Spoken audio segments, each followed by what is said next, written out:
And can you explain to people, everybody's heard of triad gang members, but when you say triads, what do you mean exactly by that? Triad is just like another gang, but they're based overseas. Like you have the Sun Yon triad, then you have the 14K triad. They're based in Hong Kong, but they have their factions all over the world. Right.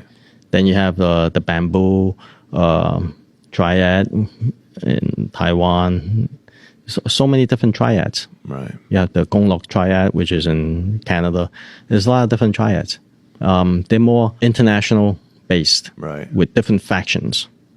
But when you're talking about the gangs, the Chinese gangs, right? You're talking about like the Gold Shadow Flying Dragons and Dongwon. Back in those days, there was 3 gangs that control 1 or 2 blocks in New York City's Chinatown. And then you have the Tongs, which is the association, which is the connection to the triads and the gangs. So whenever the triad need to hook up with the gangs, right, they would look for the Tong members to do that connection, the meeting. Right. Put us together.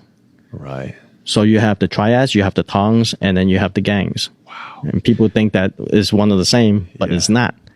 So the triads were almost like the drug cartels, and the Tong associations were the middlemen, and the Chinatown street gangs were the customers receiving the product. They're like the buyers.